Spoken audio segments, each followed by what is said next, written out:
All right, let's go ahead and get started. Good morning, everyone, and thank you for joining us today. Welcome to our Government Affairs Forum. My name is Joanne Kaufman. I am the Community Engagement Manager and Executive Director of the Warehouse District Business Association and the Northeast Minneapolis Chamber. Just a few housekeeping things for you this morning. As you enter the meeting, all attendees will have their audio and video disabled. Please use the Q&A function at the bottom of your toolbar for questions to be considered by our speakers. You can also communicate with the host using the chat feature. This webinar is being recorded and you will receive a link in your post-event email. I do want to take a moment before we get started to thank our sponsors. We so appreciate their support, and this event this morning would not be possible without them.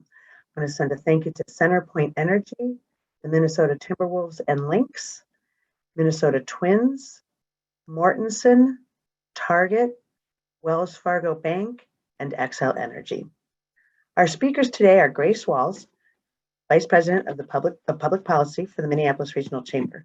Grace is a former aide to Senator Tina Smith and Senator Amy Klobuchar's presidential campaign.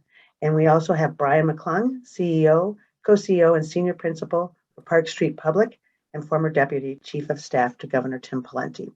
Grace and Brian, I'll hand it over to you to talk about the outcomes of Tuesday's elections.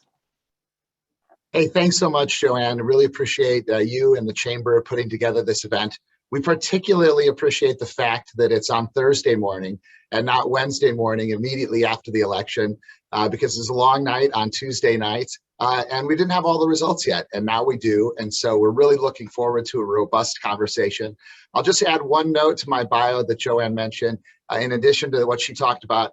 20 years ago, back in 2001, I was a campaign manager for a mayor's race in Minneapolis, ran the campaign of independent candidate Mark Stenglein, who was a Hennepin County commissioner. So things have changed a lot in those 20 years. We'll talk a little bit about that, but we really loved this to be as conversational as it can be in a webinar format. So please use that Q&A function to ask questions as we go. I think there's a consensus on all sides that this was the most consequential election in the modern history of Minneapolis. It was highly watched, there was strong turnout, and so there's a lot to unpack. So looking forward to that.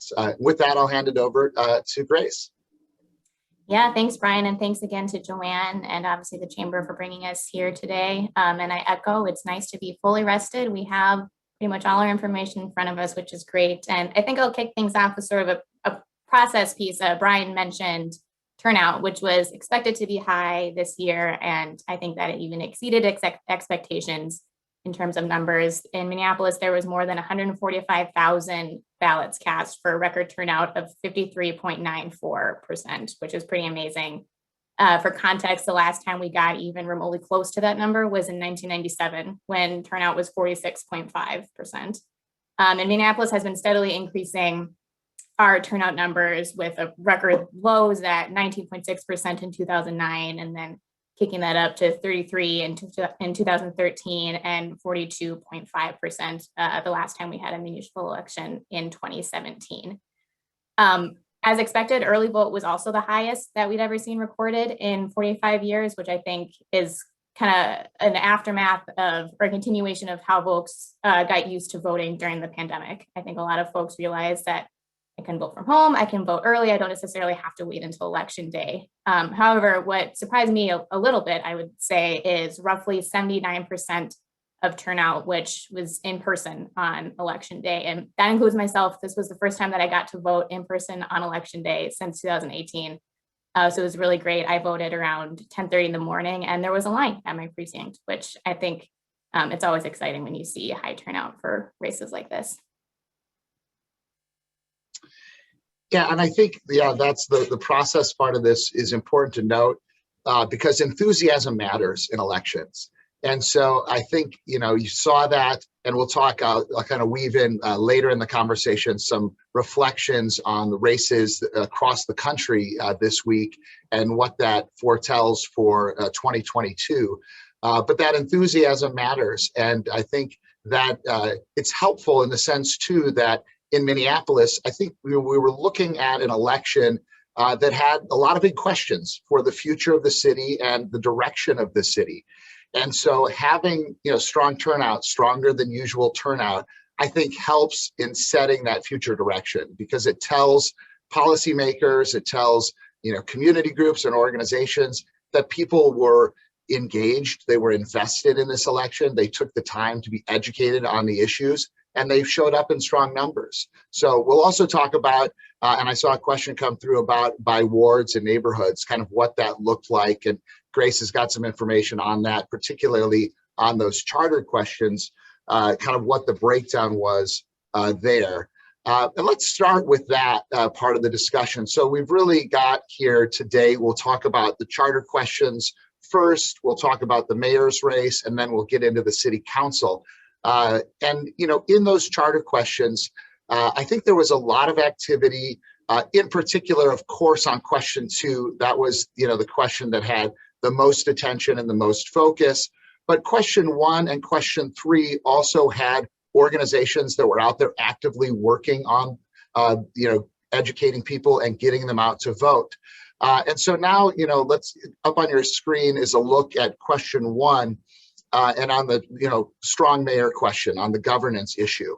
And for starters, we should note that this change to the Minneapolis Charter is the biggest change in the history of the city of Minneapolis. Since the charter was created, this is really the biggest change to occur in terms of how the city is going to be governed, and to have more mayoral control over department heads, over the hiring of the people who run departments, a kind of consolidation of those things, to be more like St. Paul's system and more like most of the cities that are basically at 250,000 or more residents. So most larger cities in the US have this kind of system.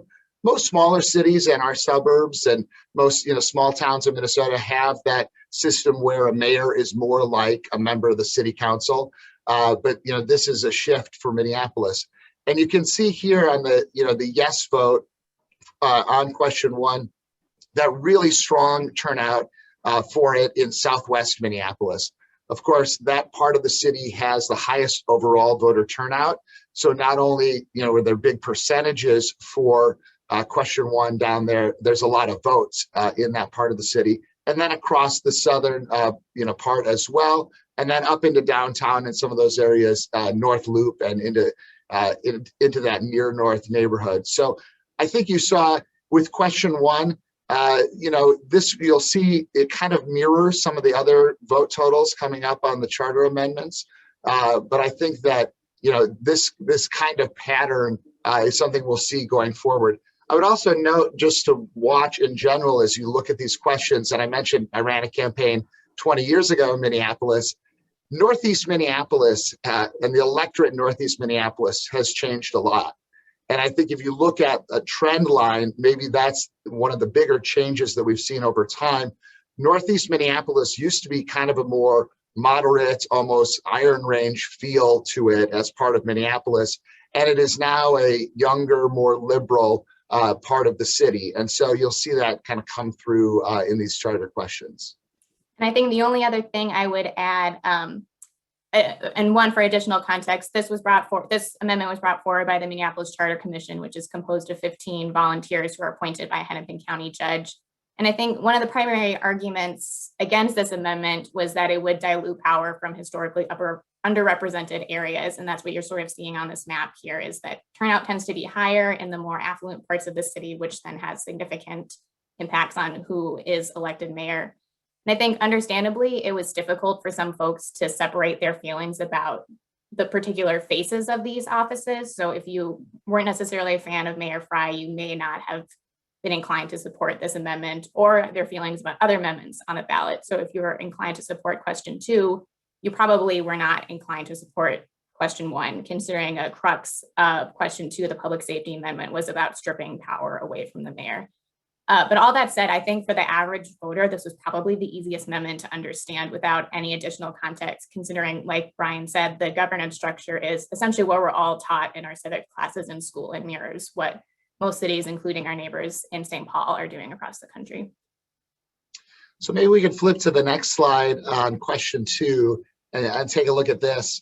And again, it's kind of the inverse of question 1, as you saw, as Grace mentioned. If you were supportive of going to a strong mayor system, you were probably not supportive here. And so, here, as you look at question 2, those no votes, again, the southwest part of the city with the highest percentage votes, but also North Minneapolis and neighborhoods in North Minneapolis that have been particularly impacted by some of the crime and public safety issues in the city were coming in as no's as well. And you see that filter down through downtown Minneapolis and those neighborhoods just south of downtown Minneapolis in Phillips and some of those communities. So again, it was that central part that you see around the neighborhood where George Floyd was murdered by police. That area is a yes part of the city,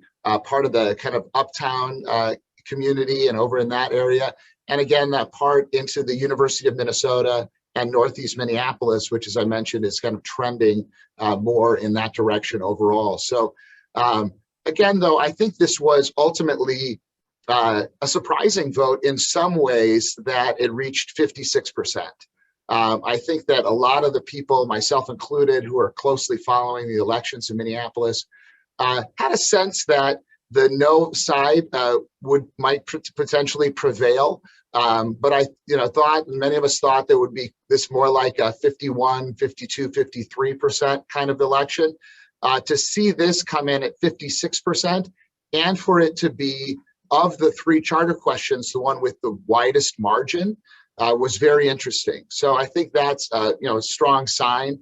A lot of people have talked about part of the issue here is that voters didn't see what the plan would be if a yes vote prevailed, that it was unclear what comes next. And certainly, the language that was put on the ballot by Yes for Minneapolis through the petition process, talked about a new Department of Public Safety, but it was, I think, still unclear to people what that entailed and how we would get there. And so having that kind of doubt about, an issue as significant as public safety, I think led to this 56% outcome. And again, that's, in today's electorate, that's a mandate. It's, the electorate is very closely divided on a number of issues. And so, you think about even New Jersey, a state that is overwhelmingly Democrat, the Democrat governor barely getting reelected in New Jersey. A lot of elections are close these days. And so when you see a 56-44 kind of outcome, that's a pretty strong signal from the voters of the city.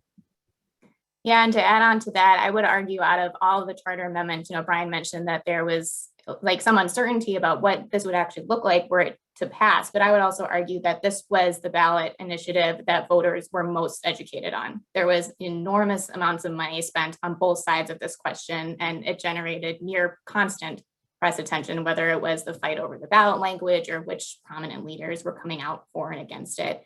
And I think there were a lot of voters who were just deeply conflicted about how to vote. I was texting with my neighbor literally as she was going to vote, and she still hadn't made up her mind.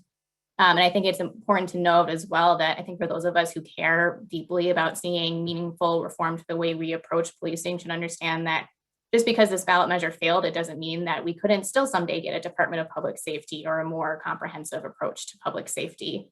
A Department of Public Safety can be created without changing the charter, which I think is why you saw a lot of talk about 14 bosses, because the charter change would have removed the mayor's sole authority over the police department and given some of that oversight to the council. And I think, like Brian said, this amendment generated a lot of national interest, and I think people had conflicting feelings about that. I think people who supported the amendment really argued that this was a chance for Minneapolis to be a national leader on police reform. And I think those who are more skeptical or just downright opposed to the amendment are those who have maybe grown a little tired of Minneapolis constantly being in the news for this one particular issue. Yeah, I think I'll just add on to that. I think that denationalization of elections is something we saw in Minneapolis on Tuesday, but I also think, we saw it in Virginia and other places. So I do think that, that voters were really looking for an opportunity to turn inward and bring the attention back to local issues and local concerns. In Virginia, you saw the Republican candidate for governor, keep Donald Trump out of the state. which ultimately benefited him, right? Trying to stay focused on what was happening in Virginia. Here in Minneapolis, I think voters, saying no to question 2, as Grace said, in part, is a denationalization. We're tired of being on CNN and Fox News and MSNBC. We want to work on these issues here at home, and we can, and we will. And I think you saw many of the newly elected council members say, we're going to tackle public safety. We have to have significant and substantial reforms, and we can do that. And it didn't take passing question 2 for that to happen. So I think that's, that denationalization is something. There's a question here, as long as we're on Amendment 2, as to whether or not it would have passed if they had had it on the ballot last November. I think it's hard to say. Turnout is really all pundits talk about when you get close to an election, right? Like, it all comes down to turnout. Well, obviously, it all comes down to turnout. And your turnout in an even year election, your turnout, when you have a presidential campaign, or next year a gubernatorial campaign on the top of the ticket, is obviously bigger and much different. And so, that's a good question. It's hard to know. I think, last year, feelings were really raw still at that stage in November of 2020. So it's hard to say, who that would have motivated to go vote. But certainly with, a bigger, broader electorate, it would have looked different. And so could have passed. It's really hard to go back in time and guess at this stage. And this question like this could come back in the future, right? I mean, the charter process, I think we all got an education in how the charter amendment process works. Many of us didn't know that until this past year. So this, through that petition mechanism or through the Charter Commission, questions like this could come back in the future.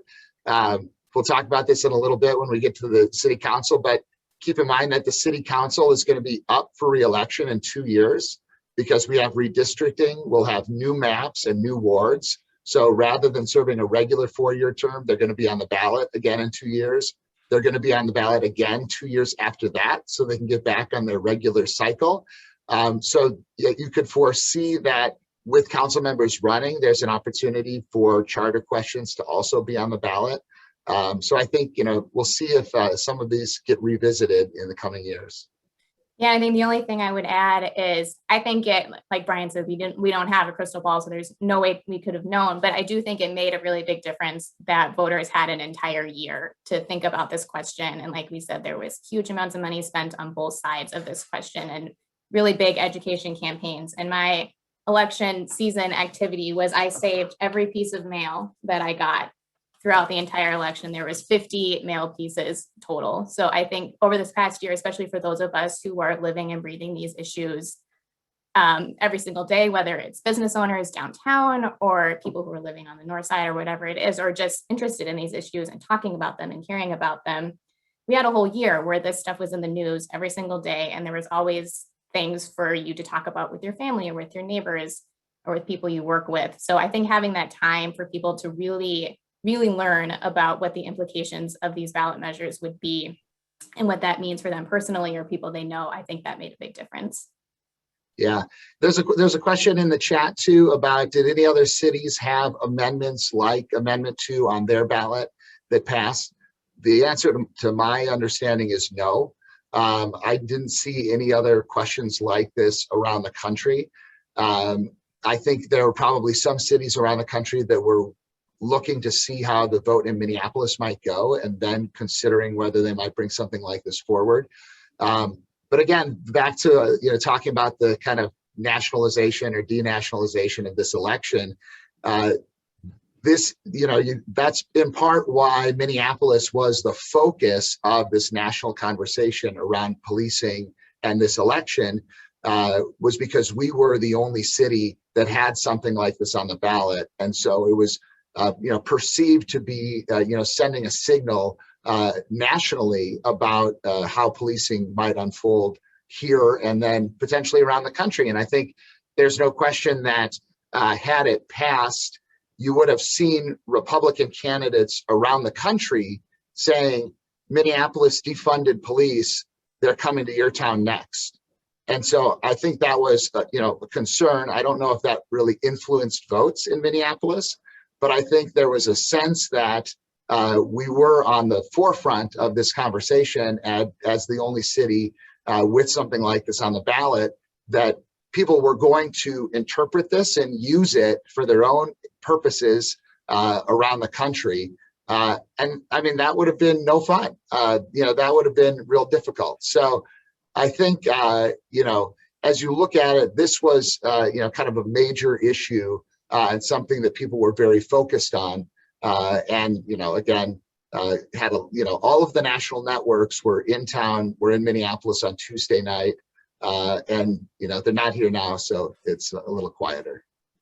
I just want to know, we got a question as well about if we'll get to some of the suburban races that happened throughout the Minneapolis Chamber footprint in particular. And yes, although I would say some of those races are still being counted. I know in Bloomington, for example, they just restarted their counting, I think, right at 9 o'clock. So some of those races haven't fully been decided yet. And that's in part because some of these cities were doing ranked choice voting for the first time. But yes, we will get to some of those. And I know Brian has all of his hot takes ready about what this election meant for 2022 and beyond. Yeah, do we want to flip to question 3 in the slides? And this is question 3, as we talked about, kind of, you see that kind of southwest, South Minneapolis pattern on there, kind of that L shape. This one, again, the rent control question. And, as we looked at that, there was, a significant amount of money spent on the rent control issue, both in Minneapolis and in St. Paul. In St. Paul, likewise, rent control passed. Now, in St. Paul, it's a 3% cap. It's one of the, strictest caps or rent control measures in the country. In Minneapolis, this is to allow the city council to enact an ordinance or to put something back on the ballot that would spell out the outline of a rent control measure or rent stabilization measure, depending on how you talk about it. And you see here, again, pretty strong vote, 53-47, and that whole kind of central part and up through the U of M, up towards Northeast and across most of North Minneapolis carrying this amendment. Yeah, and I think it will be interesting to see how this debate plays out, particularly in Minneapolis, considering Councilmember Ellison is the only returning member of the 3 original authors of the initial ballot initiative. Council President Bender is retiring, and Councilmember Kim Gordon was defeated. And council members will almost certainly be watching what's happening in St. Paul as they navigate the implementation of their measure, which, as Brian said, it's poised to be the strictest in the country. It's limits rent increases to 3% per year, does not allow landlords to raise rents once a tenant moves out, and does not exempt for new construction, and is not tied to inflation. And what was interesting as well is this was by far probably the most consistently popular charter amendment. I think the whole concept that people should be able to stay in their homes really resonated with people. But that said, there's also been numerous studies showing that rent control is not an effective solution. So like Brian said, it'll be interesting to see how Minneapolis, particularly since the council is now leaning a little more moderate, how they choose to take this up moving forward. Let's see, let's flip to the mayor's slide if we've got that one. We'll talk a little bit about the mayor's race. So there's the city council one. You want to do council first? All right, well, let's talk about the council here since we've got this one. This is a slide from our friends at Axios. If you're not signed up for the newsletter, we recommend it. It's good stuff. But this just gives you a sense of kind of political leanings and the shift that happened a bit after this 2021 election. Overall, you end up with what you might refer to as a, +1 for the more moderate movements on the city council. You see up in Ward 4, where Latricia Vitaw beat Philippe Cunningham. You see in Ward 3, where Mike Rainville beats Steve Fletcher. And then down in Ward 11, where Emily Costco beats Jeremy Schrader. So those are all shifts more, to maybe the middle or to a more moderate perspective. And so we'll see how that impacts the overall city council. As we've talked about, a majority of the new members, or a majority of the members of the city council are new members. And so that is, going to be interesting to see how that plays out, whether we might have a city council that works a little more closely with Mayor Fry. Of course, in the last couple of years, the council led by Lisa Bender sometimes clashed with the mayor. And so, this might be an opportunity for them to find more places of alignment. But it wasn't just a total wave for, the more moderate or more traditional Democrat candidates in here. In Ward 1, Kevin Reich was defeated by Elliott Payne. That moves in a more, kind of moderate more progressive and liberal direction. And then in Ward 9, that was an open seat where Cano didn't run again, likewise moving in the more progressive direction. So you've got some, wild card folks on the city council that, you can't really characterize. This is not, firm lines. And of course, everybody on the Minneapolis City Council is what you call left, center left. There's no, certainly no Republicans or anybody on that part of the political spectrum. So it will be interesting to see how the alignments work out. A key signal on that front will be who the new city council president will be. That's going to be the kind of the first major vote for this new city council. And I'm sure council members are already calling one another and kind of gauging support for running for council president. Andrea Jenkins has served as the council vice president. So I think people would consider her to be a potential candidate for president of the council. Linnea Palmisano has been very active. She's, might be considered. She has a pretty long tenure on the council at this stage. So we'll see, what direction the council might go in. But overall, that in that Ward 4, Ward 3, and Ward 11 races, you had more moderate candidates who were opposed to question 2 defeat candidates who supported question 2. And so I think, and those are 3 of the 4 races where an incumbent was defeated. So I think you did see that as a bit of a theme, that question 2 sort of carried the rest of the election, right? Where you fell on question 2 in large part determined whether or not you would vote to reelect Mayor Fry, and whether or not you were likely to vote for a council candidate who also opposed question 2. And you can kind of see that play out in this map here. Yeah, and like Brian said, I think what was interesting to me as well is he mentioned wards 3, 4, and 11 were some of the most competitive ones, and both of those where the incumbent was unseated.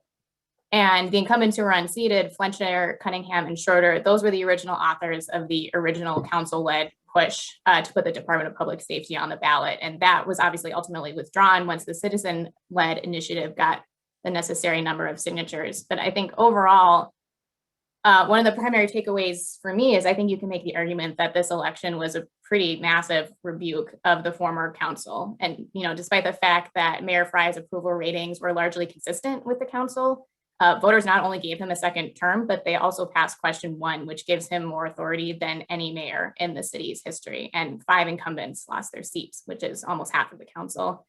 And like Brian said, Mayor Fry will be returning with a very different council. 7 out of 13 members are new. And this council almost certainly leans more moderate, but it's certainly not perfectly aligned with the mayor's vision. One other interesting fact that I saw yesterday is people of color now make up 8 out of the 13 seats on the city council. So that makes it the most diverse in city history. And I think, again, like we've been saying, while it was a largely positive night for moderates, there were absolutely some progressive victories. And I think particularly when we're seeing Ward 2 and 9 and 10, which were open seats, the entire slate of Democratic Socialist candidates won their races. So. Yeah, maybe we can flip to the mayor's I'm not slide sure if did we one. have a We didn't map include for that. Oh yeah, we'll just talk. we just get to talk. Okay, great. Well, let's talk. Yeah, so thinking about the mayor's race, yeah, as Grace said, the mayor's approval rating was largely consistent with the city council's approval rating, which wasn't great, right? They were both underwater, both, lower than 50% approval ratings. So not in a terribly strong position going into this reelection fight. But I think what, Mayor Fry, ultimately had going for him was, incumbency for one, right? People were aware of who he was. He had strong name ID. We always talk about in politics, like, name ID is expensive to buy. And so if the challenger candidates need to spend a lot of money to get their name ID up to the level of an incumbent mayor.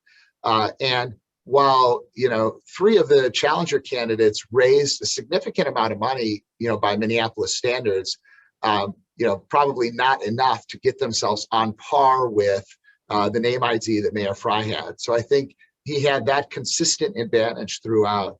I think number 2, again, with question 2 kind of leading the election and carrying the rest of the conversation, with Mayor Fry as the mayoral candidate who was opposed to question 2, that's where you went. If you were on this, if you were opposed to question 2 and you were concerned about that charter amendment, then Mayor Fry was your candidate, and he never wavered on that.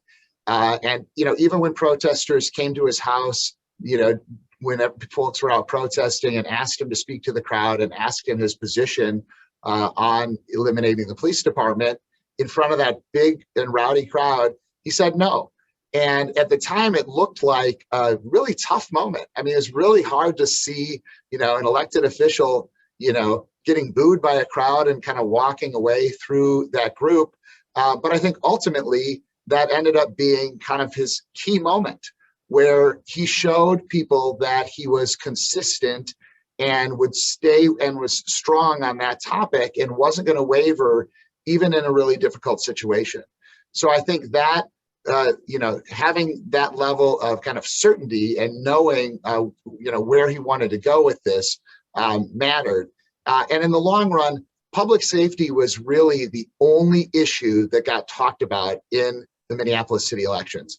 Any of these other issues really had a very difficult time breaking through. Public safety was pretty much it. And that's understandable. And public safety is a real concern. It is a problem in Minneapolis and in big cities across the country. And so with that as the major issue, and with that question 2 ultimately failing, I think almost all, most of those votes then ended up with Mayor Fry. I think lastly, the campaign to defeat Fry was not very focused. And here's a key takeaway for me: Twitter is not real life. Okay, like what Minneapolis Twitter is not what's happening in Minneapolis.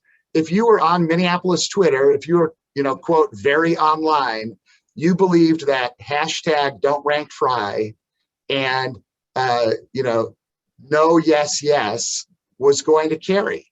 And that's the campaign that was run against Fry were hashtags. And it's just not very inspiring to say, don't vote for that guy, vote no, yes, yes. The other 2 candidates, they're both fine, vote for either of them and then rank the other one second. Well, right, like Congresswoman Ilhan Omar held a press conference to say that, where she stood with, both with Sheila and Kate, the 2 leading candidates opposing Jacob, and said, don't vote for Jacob, don't rank him at all, vote for either one of these 2 women, they're both great. And then, I won't even tell you which way I'm ranking them, but you should rank them 1 and 2. Well, that is the least inspiring political endorsement I've ever heard. And I don't think it did a very good job of consolidating support for either of them or energizing support, from kind of potentially uninterested voters. So I think it was a really, it was a badly run campaign from that perspective. I think it was interesting because it was one of the rare times, it was the first time we had mayoral candidates actively say, I'm aligned with this other person and, rank them with me. So we kind of got a chance as political scientists to see how that works. And my takeaway is it doesn't work great. Like it doesn't, you need to actually have an opponent or have somebody emerge as the likely alternative to an incumbent if you're trying to defeat an incumbent. So that's my takeaway on the mayor's race. I think, it was an interesting race. I think, we learned a lot from it. The ranked choice voting system, I think most voters in Minneapolis do understand it and do get it now. I mean, this is what, the fourth mayor's election where they've had ranked choice voting in Minneapolis. So lots of people live outside of Minneapolis or outside of ranked choice voting cities, don't like it, criticize it, say it's too confusing. I don't know that it's too confusing. I don't know that it's the best system in the world, and I'm not sure that it does what it claims to do. But I think that the people in Minneapolis have largely figured it out. And, we had a result by midday Wednesday, the next day. So it's not as if it takes forever thing is really a concern. But anyway, those are a few thoughts on the mayor's race. Yeah, and I don't know that I really have much more to add. I mean, I totally agree that I think it was really fascinating to see how the mayor essentially took all of these moments from the past year that I think initially a lot of his opponents thought would sink him, and he turned them into his strengths that he really ran on, particularly in the last few months of the campaign. And I also question the effectiveness of the whole anyone but Fry or don't rank Fry strategy. And I think it's really hard to know, like Brian said, so much of the discourse about this election existed on Twitter. So I think it's really hard to know how much that strategy actually permeated the electorate. But I do think that late game strategy of several prominent voices endorsing both Kate Knuth and Sheila Nejad was potentially a miscalculation. I think it was a disservice to voters because it didn't send a clear signal either way. And I think it was ultimately a disservice to the candidates as well, because while Kate and Sheila were aligned in several ways, they're also pretty different candidates. So it kind of prohibited both of them from rising to the top. And I think what's interesting, I haven't seen a full complete breakdown of just whose voters went to where in terms of the ranked choice voting tabulations. But one of the things that I was surprised to see was there were actually some Sheila voters that ultimately dropped off up to the mayor, which is something that I did not expect. And I haven't been able to see yet which Knuth supporters ultimately went to the mayor as well, because she ended up coming in second. But yeah, I mean, like Brian said, if you existed on the internet, or even if, I mean, I'm a huge lawn sign person. So even if you were just going based on lawn signs alone, it probably was a complete shock to you that the mayor was reelected. But again, most people are not paying attention to those sort of things. And clearly, based on the direction that things were going when they were deciding which of the two bodies, whether it was the mayor or the city council, were going to effectively take the blame for what happened over the past year, it would suggest that they decided that the council was going to take the blame. Yeah, and to Grace's point about, there were Sheila votes that went over to Fry.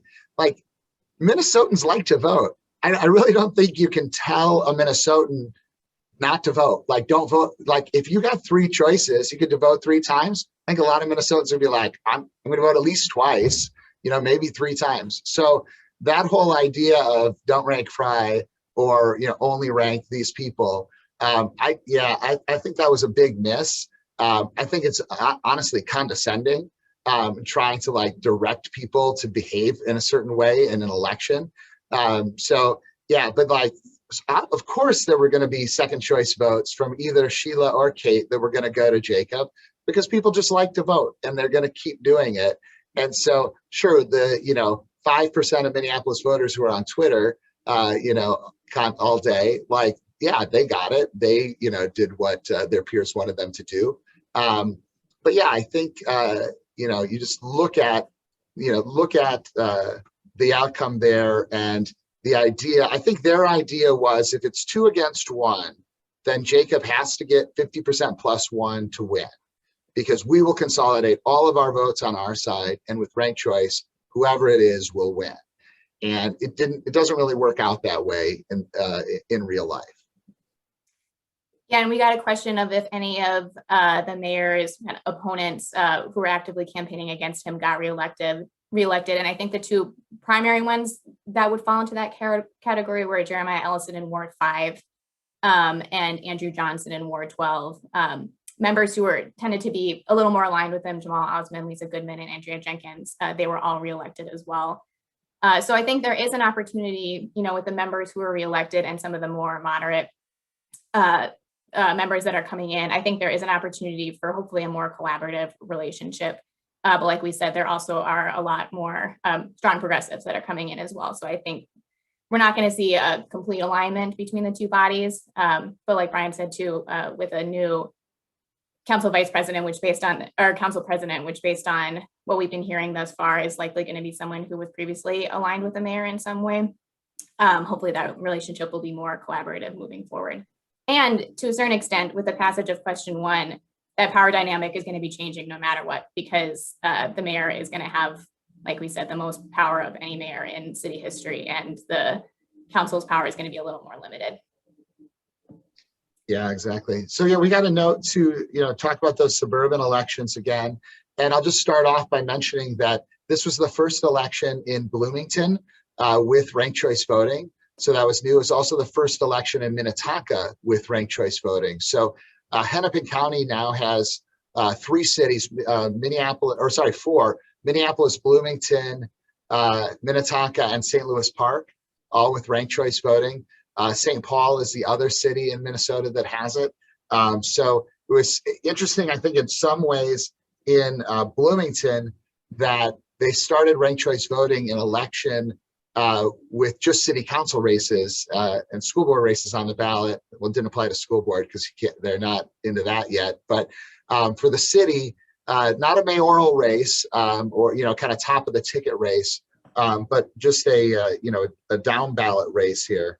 And Grace, I think, did you have some of those election results pulled? I know you mentioned that some of them are undecided still. Yes, I think particularly in Minnetonka, and I think just generally speaking across these races, I think kind of the overall theme is the status quo tended to prevail. So like in Minnetonka, incumbent mayor Brad Wiersum was reelected, Deb Calvert was reelected to the council. In Bloomington, we're still waiting for some of those results to come in. It appears that Nathan Coulter most likely won that at-large race, but that hasn't been fully called yet. We should know those by today.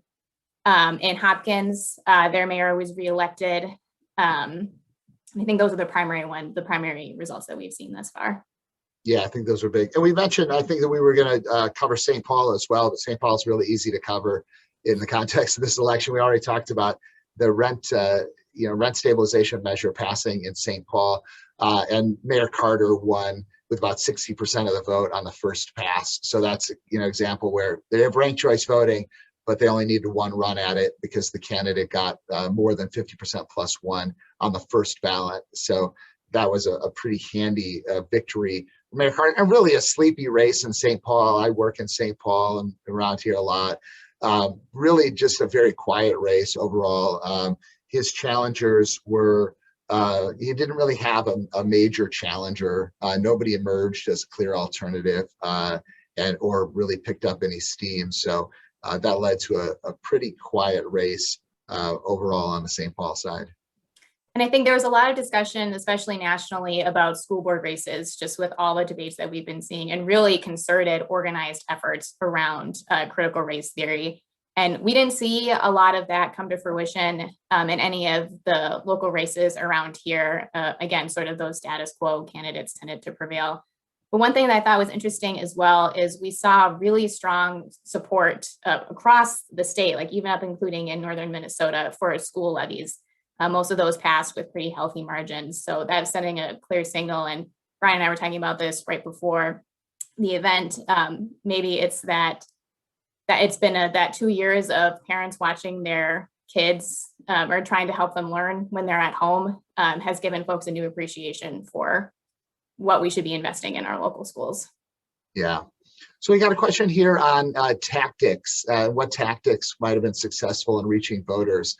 And I think that's a really important lesson. And I know the campaigns will go back. And when I've worked on campaigns, we always did this.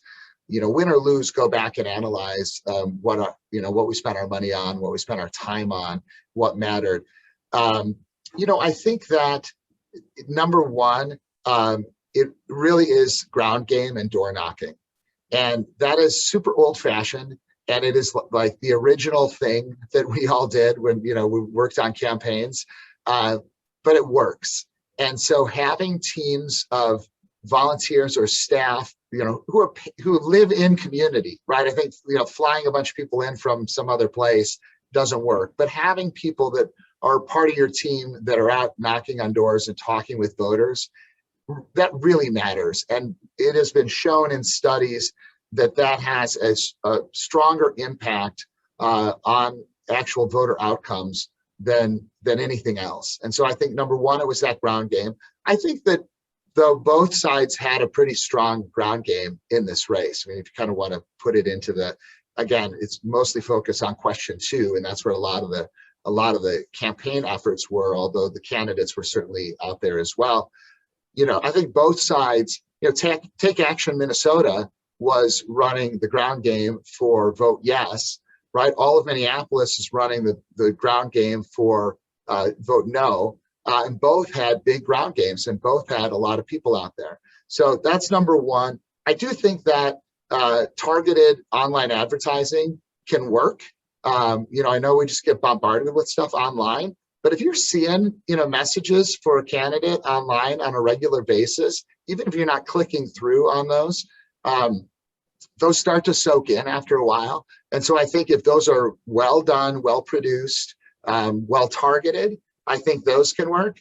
And then I think lastly, just the overall messaging, some of the TV ads that ran in this race, to me, running a TV ad for a city of Minneapolis race makes me cry because it's so much wasted money, right? 70%, 80% of the voters who see your TV ad don't live in Minneapolis, can't vote for it at all. And yet you're showing this ad on TV.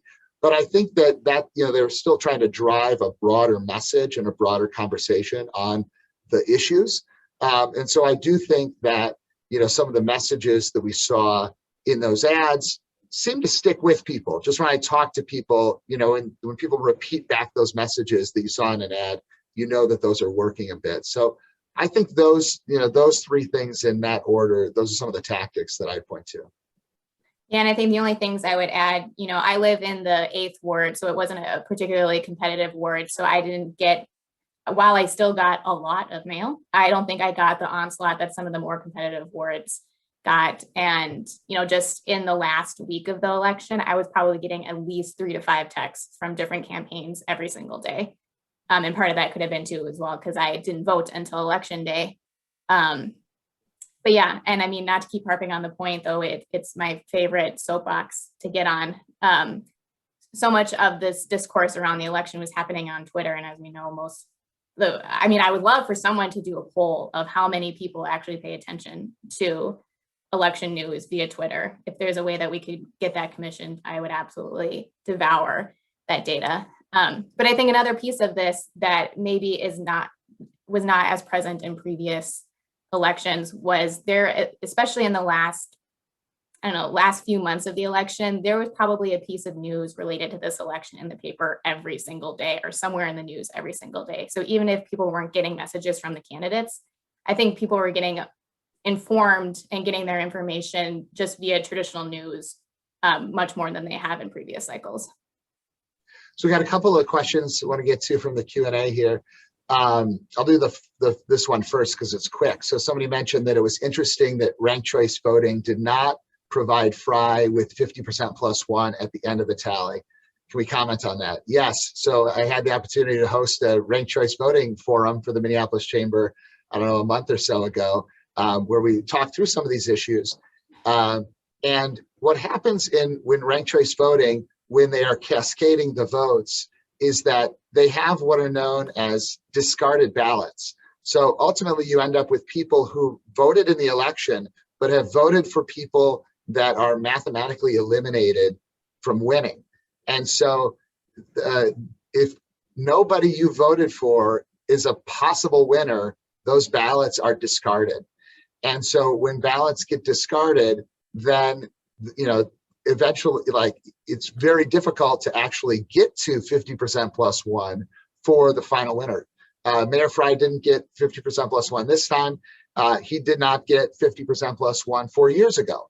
So I think that is an ongoing feature. Now, my editorial comments on that is also something where I think ranked choice voting failed to do what I think most people thought it would do, which is give the winner a majority of the votes. That was supposed to be one of the features of ranked choice voting, was whoever ended up as the winner ultimately through first choice, second choice, third choice had a majority of the votes in the election.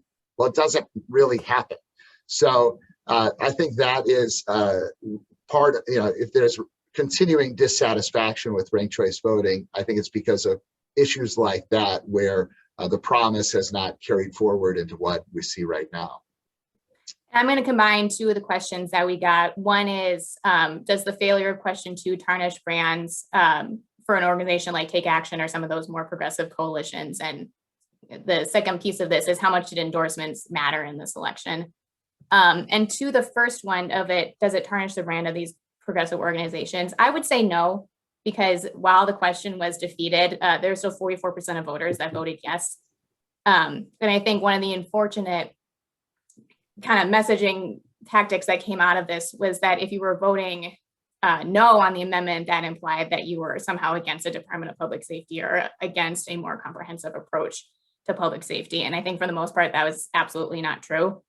So I think we will continue to see messaging around police reform, and this is an issue that is not going away anytime soon. And these folks are going to remain really organized to make sure, particularly now that the mayor is continuing to have so much more power, we're going to continue to see these organizations really holding his feet to the fire and making sure that he is delivering on his promises.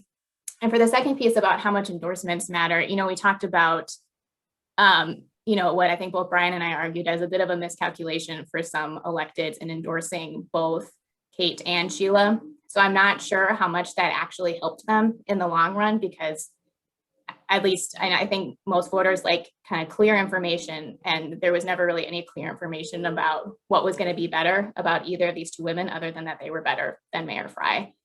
And in terms of the mayor's endorsements, he obviously pulled in big ones from Senator Klobuchar and the governor. But I think what was interesting, and there was a story written about this in the paper in the last few weeks, none of them really got on the campaign trail for him. So while he was able to tout those endorsements, they weren't necessarily showing up next to him at campaign events in the same way you saw Congresswoman Omar or Attorney General Keith Ellison with some of his challengers. Yeah, and just on that note, the Star Tribune endorsements, at this point in the game, some major newspapers have gotten out of the business of doing political endorsements because it can tarnish their brand, right? I mean, voters don't really differentiate between the editorial page and the news page.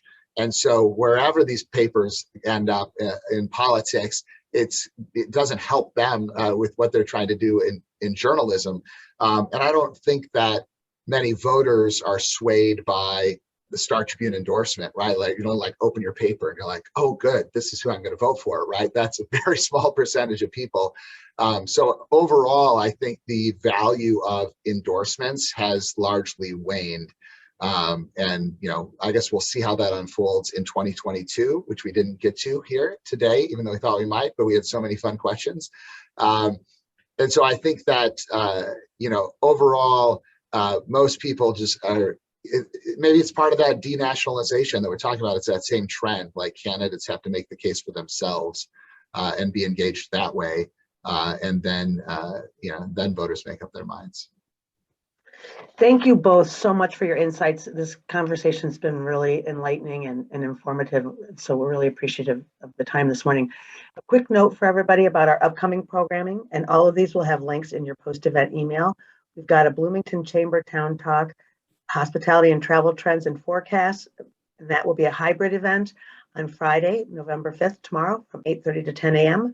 Coming up on November 12th, Friday, we have Issues and Insights Legislative Breakfast, Redistricting in Minnesota, and that will be an in-person event. And then we also on December 9th have our Minnesota Keystone Luncheon, and that will be a hybrid event we hope to see you all at. Again, thank you to all of our sponsors. Thank you as well to all of you for being here this morning. Have a great rest of the week, and we hope to see you soon at one of our events or around town. Thanks, everybody. Thank you. Thank you.